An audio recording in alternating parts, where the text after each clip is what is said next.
নমস্কাৰ, মই আপিল ৰহমান আৰু স্বাগতম জনাইছোঁ ইউটিউব চেনেললৈ। আজি আমি পঢ়িম তোমালোকৰ ক্লাছ 7ৰ সমাজ বিজ্ঞানৰ যিখন কিতাপ আছে সমাজ বিচিত্ৰা, তাৰে আজি আমি পাৰ্ট 4টো কৰিম দক্ষিণ আফ্ৰিকা। ইয়াত হয়তো দেখা নাই কেমেৰাত, কিন্তু এইটো অকণমান কমকৈ দেখা গৈছে এইটো মোৰ কিতাপটোত। তোমালোকৰ এইটো নতুন কিতাপ, তোমালোকে অলৰেডি জানা যে সমাজ বিচিত্ৰা স্বদেশ বিদেশৰ সমাজ পৰিচয়।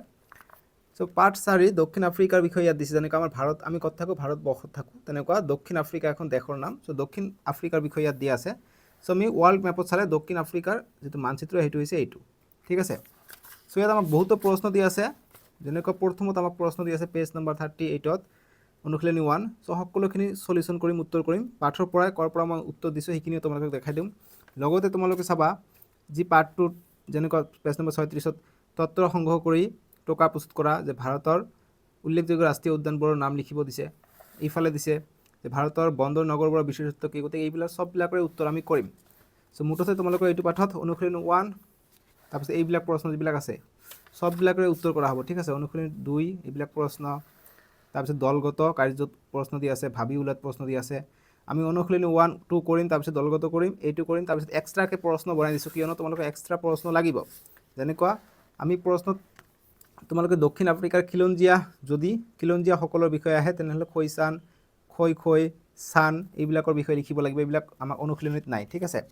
যেনেকুৱা দক্ষিণ আফ্ৰিকাত 19খন ৰাষ্ট্ৰীয় উদ্যান আছে। সেইবিলাকৰ বিষয়ে কেতিয়াবা MCQ বা এক্সট্ৰা প্ৰশ্ন হিচাপে আহে, সেইকাৰণে আমাক সববিলাকে জানিব লাগিব, ঠিক আছে। তোমালোকে জাষ্ট ভিডিঅ'টো ধৈৰ্য সহকাৰে চাই থাকা, মই 1 by 1 ধুনীয়াকৈ বুজাই যাম, ঠিক আছে। প্ৰথমে চাবা তোমালোকে অনুশীলনী 1 দেখা পাব পেজ নম্বৰ 38ত, 38 পেজত।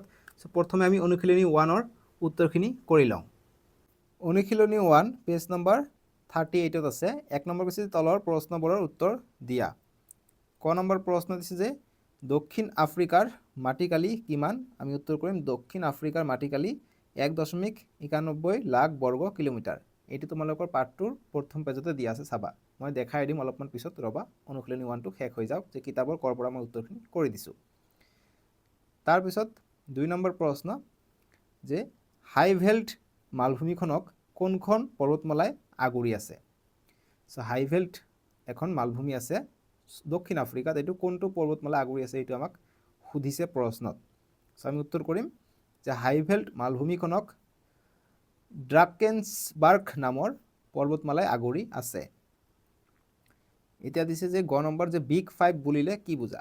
আমি উত্তৰ কৰিম যে বিগ 5 বুলিলে সিংহ, বাঘ, হাতী, গড় আৰু মহ দক্ষিণ আফ্ৰিকাৰ প্ৰধান স্তন্যপায়ী প্ৰাণীবোৰক বুজায়।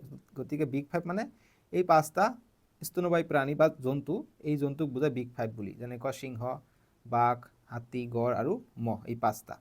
সেইকাৰণে 5, বিগ 5, 5 মানে ডাঙৰ, 5 মানে 5টা, 5 মানে 5, বিগ মানে ডাঙৰ, ডাঙৰ 5টা মানে সুধিছে। এইবিলাক এই 5টাক বিগ 5 বুলি কয় সাউথ আফ্ৰিকাত, মানে দক্ষিণ আফ্ৰিকাত। 2 নম্বৰ প্ৰশ্ন দিছে যে জোহানেছবাৰ্গ কিয় সোণৰ নগৰ বুলি জনা যায়? ইম্পৰ্টেণ্ট প্ৰশ্ন এইটো। আমি উত্তৰ কৰিম যে জোহানেছবাৰ্গক দক্ষিণ আফ্ৰিকাৰ বৃহৎ নগৰ, সোণৰ খনিক দক্ষিণ আফ্ৰিকাৰ বৃহৎ নগৰ, সোণৰ খনিক কেন্দ্ৰ কৰি গঢ়ি উঠা এই নগৰৰ আৰম্ভণি হৈছিল 1886 খ্ৰীষ্টাব্দত। 1886 খ্ৰীষ্টাব্দত এইটোৰ আৰম্ভণি হৈছিলে। এই নগৰখনক সেয়েহে সোণৰ নগৰ বুলি জনা যায়। সোণৰ খনিক কেন্দ্ৰ কৰি নগৰখন গঢ়ি উঠিছিল কাৰণে সোণৰ নগৰ বুলি কোৱা হয়, ঠিক আছে। এতিয়া 3 নম্বৰ প্ৰশ্ন যে দক্ষিণ আফ্ৰিকাৰ প্ৰাকৃতিক পৰিৱেশৰ বিষয়ে এটি টকা প্ৰস্তুত কৰা। প্ৰয়োজনত ফটো সংলগ্ন কৰিবা। গতিকে পৰীক্ষাত ফটো সংলগ্ন কৰিব নালাগে, এনে তোমালোকে ফটো হয়তো আনি প্ৰিণ্ট আউট কৰিব পাৰিবা। মই দি দিছোঁ এইকাৰণে তোমালোকৰ সুবিধাৰ কাৰণে। কিন্তু এনচাৰখিনি তোমালোকে পৰীক্ষাত যদি আহে এইটো প্ৰশ্ন, ইমানখিনি কৰিবা যে উত্তৰটো কৰিবা যে দক্ষিণ আফ্ৰিকাৰ প্ৰাকৃতিক পৰিৱেশ বৈচিত্ৰ্যপূৰ্ণ। গতিকে প্ৰাকৃতিক পৰিৱেশৰ বিষয়ে দিছে, গতিকে উত্তৰ কৰিবা যে দক্ষিণ আফ্ৰিকাৰ প্ৰাকৃতিক পৰিৱেশ বৈচিত্ৰ্যপূৰ্ণ। দেশখনৰ মাজভাগত আছে হাইভেল্ট নামৰ এক মালভূমি অঞ্চল। এই অঞ্চলৰ উচ্চতা সাগৰ পৃষ্ঠৰ পৰা 1200 পৰা 1800 মিটাৰৰ ভিতৰত। হাইভেল্ট মালভূমিৰ উচ্চতাটো মনত ৰাখিবা, 1200 পৰা 1800 মিটাৰ। কেতিয়াবা MCQৰ কাৰণে দিব পাৰে, ঠিক আছে। তাৰপিছত লিখিবা যে এই মালভূমিক ঘেৰি আছে ড্ৰাকেনছবাৰ্গ নামৰ পৰ্বতমালাই। অলৰেডি আমি এনচাৰ পালোঁ। দেশখনৰ দক্ষিণ পশ্চিম অংশত গ্ৰেট কাৰু আৰু লিটিল কাৰু নামেৰে 2টা মৰুপ্ৰায় অঞ্চল আছে। তাৰপিছত লিখিবা যে দক্ষিণ আফ্ৰিকাৰ প্ৰধান নদীখনৰ নাম হৈছে অৰেঞ্জ, ইয়াৰ দৈৰ্ঘ্য 2200 কিলোমিটাৰ। এতিয়া লাষ্টত লিখিবা যে উদ্ভিদ আৰু বন্যপ্ৰাণীৰ ক্ষেত্ৰত দক্ষিণ আফ্ৰিকা যথেষ্ট চহকী। দেশখনত প্ৰায় 850টা প্ৰজাতিৰ চৰাই পোৱা যায়। বিগ ফাইভ বুলি কোৱা সিংহ, বাঘ, হাতী, গড় আৰু মহ দক্ষিণ আফ্ৰিকাৰ প্ৰধান স্তন্যপায়ী প্ৰাণী। চ' এইখিনি লিখিবা পৰীক্ষাত এনচাৰ। আৰু যিহেতু প্ৰশ্ন কৈছে যে প্ৰয়োজনত ফটো সংলগ্ন কৰিবা, গতিকে ফটোটো এনেকৈ দিব পাৰা তোমালোকে যদি বহীত লিখি আছা যে অৰেঞ্জ নদী, এইটো তোমালোকৰ কিতাপত দি আছে অৰেঞ্জ নদীখনৰ ফটো। চ' এইটো বাধ্যতামূলক নহয়, জাষ্ট মই তোমালোকৰ সুবিধাৰ কাৰণে দিছোঁ। আৰু তোমালোকে জাষ্ট এনচাৰখিনি লিখিব হৈ যাব, চিত্ৰ দিব দৰকাৰ নাই। ঠিক আছে, অনুশীলনী 1ৰ আমি সকলো উত্তৰ কৰিলোঁ। এতিয়া নেক্সট তোমালোকক যে মই এইবিলাক উত্তৰ দেখাই দিছোঁ, তোমালোকে এতিয়া ভাবিছা যে ছাৰ কৈছে যে মই কিতাপৰ পৰা দেখাই দিম বুলি, কিন্তু কিতাপৰ পৰা চোন দেখাই নিদিলে। চ' এতিয়া দেখাই দিওঁ, চাবা যে দক্ষিণ আফ্ৰিকাৰ মাটিকালি কিমান। চ' এইটো তোমালোকৰ প্ৰথম পেজতে আছে, পাৰ্টটো আৰম্ভণিতে আছে যে দক্ষিণ আফ্ৰিকাৰ মাটিকালি কিমান। ইয়াত চাবা যে দক্ষিণ আফ্ৰিকাৰ মাটিকালি হৈছে 1.91 লাখ বৰ্গ কিলোমিটাৰ। ঠিক আছে, চ' গতিকে ইয়াৰ পৰাই উত্তৰখিনি দিয়া হৈছে। তেনেকুৱা নেক্সট যিটো প্ৰশ্ন আছে যে এইটো আমি উত্তৰ কৰিলোঁ বাৰু, তোমালোকে লিখি লৈছা বুলি মই জানো। ইয়াত কৈছে যে হাই ভেল্ট মালভূমিখনক কোনখন পৰ্বতমালাই আগুৰি আছে। গতিকে হাই ভেল্ট তোমালোকে ইয়াত ওপৰত চাবা, পেজ নম্বৰ 36ৰ ওপৰত আছে। ইয়াত হাই ভেল্ট মালভূমি আছে আৰু এইটো ঘেৰি আছে কোনে, ড্ৰাকেছবাৰ্গ পৰ্বতমালাই। চ' গতিকে এইটো অকণমান বনাই লিখিব লাগিব কাৰণে এইটো মই বনাই দি দিছোঁ। তোমালোকে অলৰেডি উত্তৰটো পাইছা নহয় জানো। তাৰপিছত তোমালোকক কি দিছে, বিগ ফাইভৰ বিষয়ে দিছে। চ' বিগ ফাইভ ইয়াতে আছে, পেজ নম্বৰ 36তে আছে বিগ ফাইভ। বিগ ফাইভ মানে 5টা জন্তুৰ বিষয়ে দিছে নাম, যে বিগ ফাইভ কি বুলিলে কোৱা হয় সিংহ, বাঘ, হাতী, গড় আৰু মহ দক্ষিণ আফ্ৰিকাৰ প্ৰধান স্তন্যপায়ী প্ৰাণী। গতিকে এই 5টা 1 2 3 4 5 এই 5টাক বিগ ফাইভ বুলি কয়। ঠিক আছে, মুঠতে প্ৰতিটো এনচাৰ একো সন্দেহ নাই, প্ৰতিটোৱে মই কিতাপৰ পৰাই দিছোঁ। এতিয়া নেক্সট যিটো অনুশীলনী আছে, অনুশীলনী 2ৰ আমি এতিয়া উত্তৰখিনি কৰি লওঁ। অনুশীলনী 2 পৃষ্ঠা নং 40ত দিয়া আছে। 1 নম্বৰ কৈছে যে তলৰ প্ৰশ্নবোৰৰ উত্তৰ দিয়া। ক নম্বৰ প্ৰশ্ন দিছে যে দক্ষিণ আফ্ৰিকাত বৰ্ণ বৈষম্য বিৰোধী আন্দোলনক কোনে নেতৃত্ব দিছিল। ইম্পৰ্টেণ্ট প্ৰশ্ন। আমি উত্তৰ কৰিম যে দক্ষিণ আফ্ৰিকাত নেলছন মেণ্ডেলাই বৰ্ণ বৈষম্য বিৰোধী আন্দোলনক নেতৃত্ব দিছিল। খ নম্বৰ প্ৰশ্ন যে ওলান্দাজসকলে কেতিয়া কেপ টাউন চহৰত বসতি স্থাপন কৰিছিল। আমি উত্তৰ কৰিম ওলান্দাজসকলে 1652 খ্ৰীষ্টাব্দত কেপ টাউন চহৰত বসতি স্থাপন কৰিছিল। গ নম্বৰ প্ৰশ্ন যে আফ্ৰিকান নেশ্যনেল কংগ্ৰেছ কি। গতিকে আফ্ৰিকান নেশ্যনেল কংগ্ৰেছ কি, আমি আফ্ৰিকান নেশ্যনেল কংগ্ৰেছ এটা ৰাজনৈতিক দল, যেনেকুৱা আমাৰ ভাৰতবৰ্ষত বিজেপি আছে, কংগ্ৰেছ আছে, তেনেকুৱা। চ' আমি উত্তৰ কৰিম যে আফ্ৰিকান নেশ্যনেল কংগ্ৰেছ হৈছে দক্ষিণ আফ্ৰিকাৰ কৃষ্ণাংগসকলৰ ৰাজনৈতিক দল। ইয়াৰ অন্যতম নেতা আছিল নেলছন মেণ্ডেলা। 2 নম্বৰ প্ৰশ্ন যে দক্ষিণ আফ্ৰিকাত বৰ্ণ বৈষম্য বিৰোধী আন্দোলন কিয় গঢ়ি উঠিছিল। আমি উত্তৰ কৰিম যে 1830 খ্ৰীষ্টাব্দত ব্ৰিটিছসকল শক্তিশালী হৈ উঠিল, সেয়েহে ওলান্দাজসকলৰ বহু সংখ্যক লোক পদব্ৰজে দক্ষিণ আফ্ৰিকাৰ ভিতৰুৱা অঞ্চললৈ যাত্ৰা কৰে। তাত তেওঁলোকে নিজা গীৰ্জা, বিদ্যালয় আদি স্থাপন কৰি ক্ষুদ্ৰ ক্ষুদ্ৰ গণৰাজ্য প্ৰতিষ্ঠা কৰে। এই ৰাজ্যবোৰৰ শাসনকৰ্তা আছিল সংখ্যালঘু শ্বেতবৰ্ণৰ ওলান্দাজসকল। ইয়াৰ পিছৰ পৰাই কৃষ্ণবৰ্ণৰ খিলঞ্জীয়া লোকসকলৰ প্ৰতি বৈষম্য অধিক বৃদ্ধি পাইছিল, যাৰ পৰিণতিত দক্ষিণ আফ্ৰিকাত বৰ্ণ বৈষম্য বিৰোধী আন্দোলন গঢ়ি উঠিছিল। চ' কি হৈছিলে, ওলন্দাজসকল কি আছিলে, দেখাত বগা আছিলে, কিন্তু কৃষ্ণবৰ্গৰ লোকসকল দেখাত কলা আছিলে। এই কলা বগালৈ মানে পুৰা আন্দোলন হৈছিলে। ঠিক আছে, আৰু নেলছন মেণ্ডেলা কিন্তু কলা আছিলে দেখাত। এতিয়া 3 নম্বৰ প্ৰশ্নটো দিছে যে নেলছন মেণ্ডেলাৰ বিষয়ে এটি চমু টকা লিখা। আমি উত্তৰ কৰিম যে আফ্ৰিকান নেশ্যনেল কংগ্ৰেছৰ অন্যতম নেতা আছিল নেলছন মেণ্ডেলা। নেলছন মেণ্ডেলাই বৰ্ণবাদ বিৰোধী আন্দোলনত নেতৃত্ব লৈছিল। 1962 খ্ৰীষ্টাব্দত নেলছন মেণ্ডেলাক চৰকাৰে গ্ৰেপ্তাৰ কৰিছিল। তেওঁক ৰাজদ্ৰোহকে আদি কৰি বিভিন্ন আৰোপৰ বাবে যাৱজ্জীৱন কাৰাদণ্ড বিহিছিল। তাৰপিছত লিখিম যে প্ৰচণ্ড প্ৰতিবাদৰ ফলত চৰকাৰে নেলছন মেণ্ডেলাক মুক্তি দিবলৈ বাধ্য হৈছিল। 1990 খ্ৰীষ্টাব্দৰ 11 ফেব্ৰুৱাৰীত তেওঁ কাৰামুক্ত হৈছিল।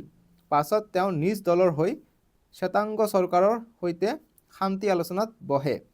এই শ্বেতাংগ চৰকাৰসকল কি শ্বেতাংগসকল কি আছিলে বগা আছিল দেখাত ঠিক আছে তাৰপিছত যে এই আলোচনাৰ ফলশ্ৰুতিত দক্ষিণ আফ্ৰিকাত বৰ্ণ বৈষম্যবাদৰ অৱসান ঘটে সো ইয়াত এটা প্ৰশ্ন যে 1990 চনত কিন্তু তেওঁ কাৰামুক্ত হৈছিল নেলসন মেণ্ডেলা এইটো এমচিৰ কাৰণে কেতিয়াবা প্ৰশ্ন আহিব পাৰে ঠিক আছে অনুশীলনী 2ৰ আমি উত্তৰখিনি ধুনীয়াকৈ কৰিলোঁ এতিয়া আমাক এইফালে দিছে দলগত কাৰ্য পেজ নম্বৰ 41ত 41 পেজ 41 পেজত তোমালোকে চাবা দলগত কাৰ্য দিছে তাৰপিছত দিছে ভাবি উলোৱাত 1 নম্বৰ 2 নম্বৰ প্ৰশ্ন দিছে গতিকে আমি এতিয়া এইটোৰ সলিউশন কৰি লওঁ আৰু এক্সট্ৰা প্ৰশ্নৰ আমি সলিউশন কৰিম এতিয়া পৃষ্ঠা নং 41ত আমাক দলগত কাৰ্য প্ৰথমত দিছে যে দক্ষিণ আফ্ৰিকাৰ উল্লেখযোগ্য ৰাষ্ট্ৰীয় উদ্যানবোৰত পোৱা বন্যপ্ৰাণীবোৰৰ এখন তালিকা প্ৰস্তুত কৰা সো আমি উত্তৰটো কৰিম যে দক্ষিণ আফ্ৰিকাত মুঠতে 19খন ৰাষ্ট্ৰীয় উদ্যান আছে ইয়াৰ ভিতৰত কুৰুঙ্গাৰ ৰাষ্ট্ৰীয় উদ্যান এডো ৰাষ্ট্ৰীয় উদ্যান টেবল মাউণ্টেন ৰাষ্ট্ৰীয় উদ্যান আদি প্ৰধান ইয়াত সিংহ বাঘ হাতী গড় আৰু নিদিবা হাতী গড় কমা মহ চিতা জিৰাফ জেব্ৰা পোৱা যায় বা এনেকৈ দি দাঁড়ি দিবা ঠিক আছে বা পোৱা যায় দিবা লাষ্টত হৈ যাব বুজি পাইছা এতিয়া আমাক দিছে যে ভাবি উলোৱা প্ৰয়োজনত জ্যেষ্ঠজন বা শিক্ষকৰ সহায় ল'বা বুলি কৈছে 1 নম্বৰ প্ৰশ্ন দিছে যে দক্ষিণ আফ্ৰিকাৰ নগৰবোৰৰ বিকাশত ইয়াৰ অৰ্থনৈতিক অৱস্থাৰ ভূমিকা কিমান সো ভেৰি ভেৰি ইম্পৰ্টেণ্ট প্ৰশ্ন এইটো সো আমি উত্তৰ কৰিম যে দক্ষিণ আফ্ৰিকাৰ নগৰবোৰৰ বিকাশত ইয়াৰ অৰ্থনৈতিক অৱস্থাৰ ভূমিকা বহুতো আছে দক্ষিণ আফ্ৰিকাৰ বৈচিত্ৰ্যপূৰ্ণ প্ৰকৃতি আৰু জলবায়ুৱে দেশখনৰ কৃষিক বিচিত্ৰ ৰূপ প্ৰদান কৰিছে তাৰপিছত লিখিম যে খনিজ সম্পদ আৰু উদ্যোগৰ ক্ষেত্ৰত দক্ষিণ আফ্ৰিকা মহাদেশখনৰ ভিতৰতে আগবঢ়া খনিজজাত দ্ৰব্যৰ ভিতৰত সোণ হীৰা লোৰ আকৰ প্লেটিনাম ক্ৰোমিয়াম আদি প্ৰধান উদ্যোগৰ ভিতৰত তীখা যন্ত্ৰপাতি নিৰ্মাণ ৰাসায়নিক আৰু বয়ন শিল্পৰ লগতে মটৰ গাড়ী নিৰ্মাণ উদ্যোগ বিশেষভাৱে উল্লেখযোগ্য আৰু শেষত দিম যে সুবিধাজনক উপকূলীয় অৱস্থান প্ৰাকৃতিক সম্পদৰ প্ৰাচুৰ্য যাতায়াত পৰিবহনৰ সুবিধা আদি কাৰকে দক্ষিণ আফ্ৰিকাক আৰ্থিক দিশত আগবঢ়াত যথেষ্ট সহায় কৰিছে বুজি পাইছা 2 নম্বৰ প্ৰশ্ন দিছে যে আমাৰ সমাজত বিভিন্ন ধৰণৰ বৈষম্যই দেখা দিলে তাক দূৰ কৰিবলৈ তোমালোকে কি কৰিবা আমি উত্তৰ কৰিম যে আমাৰ সমাজত বিভিন্ন ধৰণৰ বৈষম্যই দেখা দিলে তাক দূৰ কৰিবলৈ আমি এজনে আনজনৰ যে উপকাৰ সাধন কৰিব পাৰো সেয়া মানুহক উপলব্ধি কৰাব লাগিব গতিকে মানুহে যে মানুহৰ বাবে আমাৰ ভূপেন দাই এটা গান কৈছিলে যে মানুহে মানুহৰ বাবে যদি অকণো নভাবে তো মানুহে যেতিয়া বুজিব যে মানুহে মানুহৰ দৰকাৰ আছে তেতিয়া বৈষম্য দূৰ হ'ব ঠিক আছে এতিয়া আমি ইম্পৰ্টেণ্টখিনি চাম এইবিলাক ইম্পৰ্টেণ্ট পাঠৰ ভিতৰৰ প্ৰশ্ন উত্তৰ এইবিলাক বনাই অনা হৈছে 1 নম্বৰ যে আপাৰটাইড মানে কি আমি উত্তৰ কৰিম যে বৰ্ণ বৈষম্য বিৰোধী আন্দোলনক আফ্ৰিকাৰ ভাষাত আপাৰটাইড বোলা হৈছিল ঠিক আছে 2 নম্বৰ প্ৰশ্ন যে ইতিহাসবিদসকলে দক্ষিণ আফ্ৰিকাৰ কোন সকল খিলঞ্জীয়া অধিবাসী বুলি চিহ্নিত কৰিছে আমি উত্তৰ কৰিম যে ইতিহাসবিদসকলে দক্ষিণ আফ্ৰিকাৰ খৈচান খৈ আৰু চানসকলক খিলঞ্জীয়া অধিবাসী বুলি চিহ্নিত কৰিছে এতিয়া 3 নম্বৰ প্ৰশ্ন এটো এমসিকিউ আকাৰে দিছো যে 2022 চনৰ লোকপিয়ল মতে দক্ষিণ আফ্ৰিকাৰ জনসংখ্যা কিমান এ দিছে 65 নিযুত বি দিছে 62 নিযুত সি দিছে 52 নিযুত আৰু ডি দিছে 150 কোটি সো কি হ'ব বি হ'ব আনসারটো যে 62 নিযুত আছিলে 2022 চনৰ লোকপিয়ল মতে দক্ষিণ আফ্ৰিকাৰ জনসংখ্যা আছিলে 62 নিযুত বি হ'ব আনসাৰ এতিয়া 4 নম্বৰ প্ৰশ্ন দিছে যে দক্ষিণ আফ্ৰিকাৰ প্ৰধান নদীখনৰ নাম কি আমি উত্তৰ কৰিম দক্ষিণ আফ্ৰিকাৰ প্ৰধান নদীখনৰ নাম হৈছে অৰেঞ্জ নাম হল অৰেঞ্জ নদী মানে ৰঙা কালাৰৰ অৰেঞ্জ কালাৰৰ ঠিক আছে অৰেঞ্জ মানে গোলাপ কমলা কালাৰৰ নদী দক্ষিণ আফ্ৰিকাত আছে এতিয়া 5 নম্বৰ প্ৰশ্ন কৈছে যে অৰেঞ্জ নদীৰ প্ৰধান উপনৈখনৰ নাম কি ইম্পৰ্টেন্ট প্ৰশ্ন আমি উত্তৰ কৰিম অৰেঞ্জ নদীৰ প্ৰধান উপনৈখনৰ নাম হৈছে ভাল ঠিক আছে ভাল হৈছে উপনৈ কিন্তু অৰেঞ্জ নদীৰ এটো ভাল বুলি যে ভাল আছো হেতু নহয় কিন্তু এটো নদীৰ উপনৈৰ নাম বুজি পাইছা সো আমি এই সকলোখিনিৰ উত্তৰ কৰি এক্সট্ৰা প্ৰশ্ন এমসিকিউ মই তোমালোকক কৰিলো এতিয়া পাঠটোৰ আকৌ আৰম্ভণিত গুছি যোৱা আমাক কিছুমান ভিতৰুৱা বস্তু আৰু যদি থাকে মই তোমালোকক দেখাই দিওঁ কিয়নো আমাক ভিতৰুৱা প্ৰশ্ন দি আছে কিছুমান যেনেকুৱা পেজ নম্বৰ 36 গতিকে এইটো প্ৰশ্ন যদি তোমালোকে উত্তৰ কৰিব বিচাৰা এইটো প্ৰশ্নৰ মই তোমালোকক উত্তৰ দি দিওঁ প্ৰশ্নটো কৈছে যে তথ্য সংগ্ৰহ কৰি টকা প্ৰস্তুত কৰা আমাক কৈছে যে ভাৰতৰ উল্লেখযোগ্য ৰাষ্ট্ৰীয় উদ্যানবোৰ, গতিকে এইটোৰ উত্তৰটো লিখিবা যে ভাৰতৰ উল্লেখযোগ্য ৰাষ্ট্ৰীয় উদ্যানসমূহ তলত বা সমূহৰ তালিকা তলত উল্লেখ কৰা হ'ল। 1 নম্বৰ কাজিৰঙা ৰাষ্ট্ৰীয় উদ্যান, বিশ্বৰ সৰ্বাধিক এক শৃংগ গড়ৰ বাসস্থান, গতিকে ওৱান হৰ্ন ৰাইনো বুলি আমি বিখ্যাত আমি জানো। 2 নম্বৰ মানস ৰাষ্ট্ৰীয় উদ্যান, 3 নম্বৰ গিৰ ৰাষ্ট্ৰীয় উদ্যান আৰু 4 নম্বৰ পেৰিয়া ৰাষ্ট্ৰীয় উদ্যান। পেৰিয়া ৰাষ্ট্ৰীয় উদ্যানটো ক'ত আছে জানানে? কেৰালাত আছে। আৰু গিৰ ৰাষ্ট্ৰীয় উদ্যানটো আছে ক'ত আছে? এইটো গুজৰাটত আছে। বাকী মানস আৰু কাজিৰঙা তোমালোকে জানাই অসমতে আছে। ঠিক আছে, ভাৰতৰ অসমতে আছে। চ' এইটো আমি সলিউশ্যন ধুনীয়াকৈ কৰিলোঁ। এতিয়া নেক্সট তোমালোকে চাবা, ইফালে দি আছে এটা প্ৰশ্ন, পেজ নম্বৰ 37ত চাবা। পেজ নম্বৰ 37ত কৈছে যে তথ্য সংগ্ৰহ কৰি আলোচনা কৰা যে ভাৰতৰ বন্দৰ নগৰবোৰৰ বিশেষত্ব কি। গতিকে ভাৰতৰ বন্দৰ নগৰবোৰৰ বিশেষত্ব আমাক উল্লেখ কৰিব দিছে। চ' আমি ইয়াৰ উত্তৰটো কৰিম যে ভাৰত এখন উপদ্বীপীয় দেশ, যাৰ প্ৰায় 7,517 কিলোমিটাৰ দীঘল উপকূল ৰেখা আছে। এই বিশাল উপকূলত অৱস্থিত বন্দৰ নগৰবোৰ ভাৰতৰ অৰ্থনীতি, বাণিজ্য আৰু সংস্কৃতিৰ অন্যতম মূল চালিকা শক্তি। ভাৰতত 13টা প্ৰধান বন্দৰ আৰু 200তকৈও অধিক ক্ষুদ্ৰ বা মধ্যমীয়া বন্দৰ আছে। বুজি পালা? ইমানখিনি লিখিবা, এইটোৰ এনচাৰ হৈ গ'ল। এতিয়া নেক্সট পেজত চাবা তোমালোকে, পেজ নম্বৰ 39ত। ইয়াত আমাক দিছে যে কৰি চোৱা, কৈছে যে দক্ষিণ আফ্ৰিকাৰ খিলঞ্জীয়া অধিবাসীসকলৰ জীৱন ধাৰণ প্ৰণালী কেনে ধৰণৰ আছিল। গতিকে দক্ষিণ আফ্ৰিকাৰ যিবিলাক খিলঞ্জীয়া মানুহ আছিলে, আমি খিলঞ্জীয়া মানুহ কি কি পালোঁ? ওপৰতে আছে আমাৰ যে খৈচান, খৈ আৰু চান। চ' এইবিলাকৰ জীৱন ধাৰণ প্ৰণালী কেনেকুৱা আছিল। তোমালোকে ইয়াত চাবা যে খৈসকলৰ বাসস্থান দি আছে, ইয়াত ঘৰ আছে, পশু বহুতো দেখা পাইছোঁ। গতিকে ইহঁত কি পশুপালন কৰিছিলে। চ' আমি ইয়াৰ উত্তৰটো এনেদৰে লিখিব পাৰোঁ। তোমালোকে ইয়াৰ উত্তৰটো লিখিবা যে দক্ষিণ আফ্ৰিকাৰ খিলঞ্জীয়া অধিবাসীসকলৰ জীৱন ধাৰণ প্ৰণালী এতিয়াৰ দৰে নাছিল। খৈচান, খৈ আৰু চানসকলক দক্ষিণ আফ্ৰিকাৰ খিলঞ্জীয়া অধিবাসী বুলি কোৱা হয়। তাৰপিছত লিখিবা যে দক্ষিণ আফ্ৰিকাৰ খিলঞ্জীয়া অধিবাসীসকল বিভিন্ন জীৱ জন্তু পুহিছিল। বাছ এইখিনি লিখিবা, হৈ যাব। ঠিক আছে, আৰু এক্সট্ৰা প্ৰশ্ন দিয়া নাই। ইয়াত তোমালোকৰ নেলছন মেণ্ডেলাৰ বিষয়ে দিয়া আছে। গতিকে নেলছন মেণ্ডেলাৰ বিষয়ে আমি পাৰ্ট 2ত পঢ়িছোঁ, 3 নম্বৰটোত। ঠিক আছে, আপাৰ হেড কি এইটো মই তোমালোকক কৈ দিলোঁ। গতিকে যদি কয় যে কেতিয়া স্বাধীন হৈছিলে দক্ষিণ আফ্ৰিকা, এইটো এনচাৰটো আহিব যে 1994 খ্ৰীষ্টাব্দত সকলো বৰ্ণৰ লোকৰ অংশগ্ৰহণেৰে দক্ষিণ আফ্ৰিকাত নতুন চৰকাৰ গঠন হৈছিলে আৰু স্বাধীন হৈছিলে। তেতিয়া আৰু কলা বগা মানুহ নাছিলে। চ' ইয়াত মই যিটো উল্লেখ কৰিছিলোঁ পেজ নম্বৰ 36ত যে 19খন ৰাষ্ট্ৰীয় উদ্যান আছে আফ্ৰিকাত, দক্ষিণ আফ্ৰিকাত। চ' এইটোৰ প্ৰশ্ন মই এক্সট্ৰাকৈ বনাই দিয়া নাই, তোমালোকক মই ইয়াত কৈয়ে দি আছোঁ। আৰু আফ্ৰিকাৰ যিকোনো 2খন ৰাষ্ট্ৰীয় উদ্যানৰ নাম মনত ৰাখিবা। যেনেকুৱা প্ৰথমটো হৈছে ক্ৰুগাৰ ৰাষ্ট্ৰীয় উদ্যান, এইটো ফেমাছ। ঠিক আছে, ক্ৰুগাৰ ৰাষ্ট্ৰীয় উদ্যান। আন এটা যিকোনো এটা মনত ৰাখিবা যে এডো ৰাষ্ট্ৰীয় উদ্যান। 3খন দি আছে, যিকোনো দুটা মনত ৰাখিবা, সুবিধা হ'ব তোমালোকৰ। ঠিক আছে, আৰু কি কি পশু পোৱা যায়, এইবিলাকতো পোৱা যায়। তাৰ উপৰি জিৰাফ, চিতা, জেব্ৰা, এণ্টিলোপ, বনৰীয়া কুকুৰ আদি দেশখনত পোৱা যায়, মানে দক্ষিণ আফ্ৰিকাত পোৱা যায়। ঠিক আছে, মই ধুনীয়াকৈ বস্তুখিনি বুজাই দিবলৈ তোমালোকক যত্ন কৰিছোঁ। মই আশা কৰিছোঁ তোমালোকে বস্তুটো বুজি পাইছা। কিয়নো এইবিলাক বস্তু বুজি নাপালে তোমালোকে অকল মুখস্থ কৰি লাভ নাই, অকণমান বস্তু চাব লাগিব যিবিলাক ইম্পৰ্টেণ্ট। ঠিক আছে, চ' ভাল বুলি তোমালোকে পাইছিলা যে অৰেঞ্জ নদীৰ এখন উপনদী, মই এনচাৰ দিছোঁ ভাল বুলি। ইয়াত চাবা যে পেজ নম্বৰ 36তে আছে যে অৰেঞ্জ নদীটোৰ কি হয় যে ইয়াৰ ভাল নামৰ এখন প্ৰধান উপনৈ আছে। গতিকে কাৰ আছে? অৰেঞ্জ নদীখনৰ। ঠিক আছে, তাৰ উপৰিও যি আমি পাইছিলোঁ যে দক্ষিণ আফ্ৰিকাত কেতিয়াবা আহিব পাৰে যে 2টা মৰুপ্ৰায় অঞ্চলৰ নাম লিখা। গতিকে 2টা মৰুপ্ৰায় অঞ্চলৰ নাম কি? এটা হৈছে গ্ৰেট কাৰু, আনটো হৈছে লিটল কাৰু। এই 2টা ইম্পৰ্টেণ্ট। ঠিক আছে, আৰু যি জনসংখ্যাৰ কথা উল্লেখ কৰিছিলোঁ, জনসংখ্যা চাবা 2022 খ্ৰীষ্টাব্দ অৰ্থাৎ চনত লোকপিয়ল অনুসৰি দেশখনৰ জনসংখ্যা আছিলে 62 নিযুত, আৰু 2025 চনত কিমান হৈছে? 65 নিযুত হৈছে।